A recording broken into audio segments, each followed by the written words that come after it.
Welcome to another session of Learn with Veer Sagar. Last time we had an example of how we wanted to optimize or minimize the cost of transport. And for that, what kind of decision was made?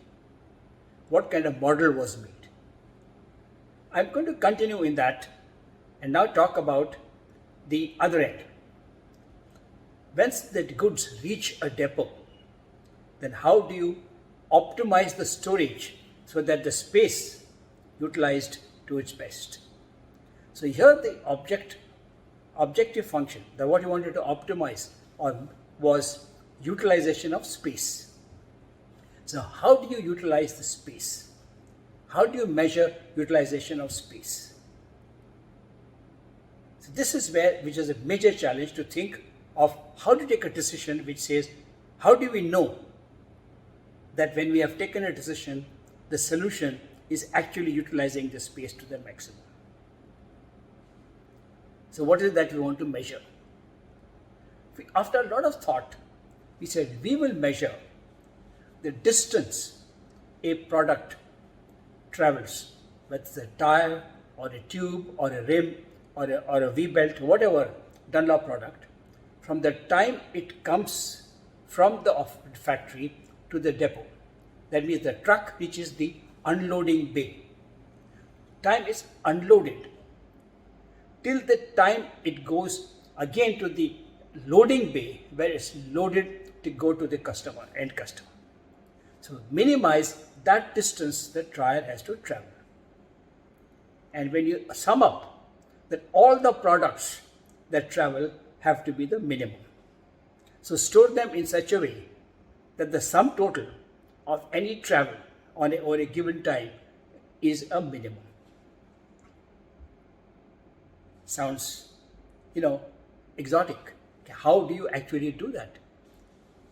So we said, okay, when the tire comes in, there are steps that the tire goes. Unloaded and taken to receiving bay, then taken from there to where it's got to be stored, then from there taken to where it's going to be dispatched, and then finally into the truck.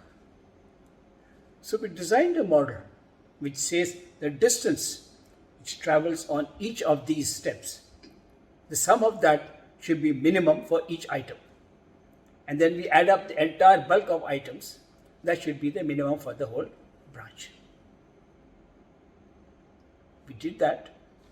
Let me explain how tires were stored, or Dunlop products were stored in the branches, in the office. They were stored in racks and bins. Tires were put in racks, and tubes and belts, etc., small items were put in bins. There was a forklift which would move, and therefore to move the forklift, there had to be wide space, passages between the storage bins so that the forklift can fit. And they would go up and pick the product, bring it down and take it to where it has to go. When we did all the exercise, we found the most optimum solution was to get rid of the racks and bins.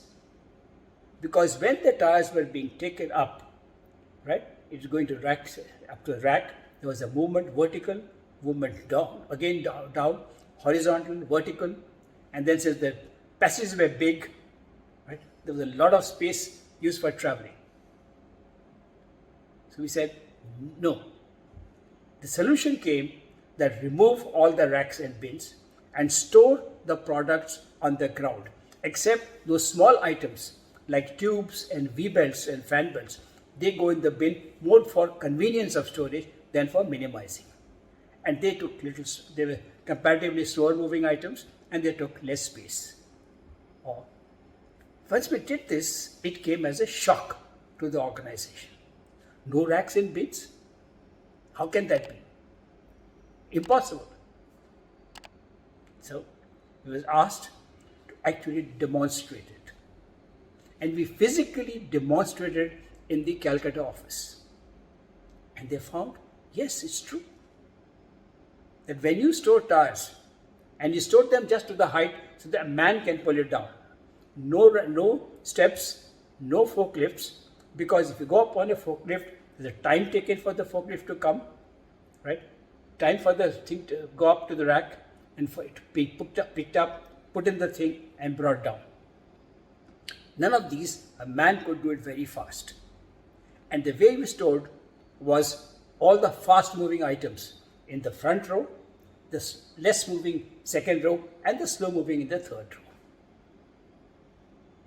And that way, we were able to not only minimize the time taken for the tires to move, but by optimizing that, we saved so much space. And the cost of space is quite high. The cost of racks and bins is very high. Cost of a forklift operator is high. And then because of the movement of forklift, there's a lot of space to be given. So the space utilization was not so good. By doing this, we were able to bring down the space utilization, optimize the use of space in the branch. Subsequently, we could do with a smaller area or use that area available for something else, repairs, customer interaction, or stores, whatever. We found that area was made available. The capital cost came down because racks and bins were not required, and the time required had come down substantially. So by focusing on one item that you wanted to minimize, right? And in the initial stages it looked crazy. How do you minimize the distance traveled by a product? Right?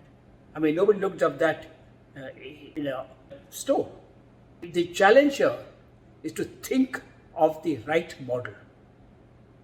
What is it? What is the function that you want to optimize?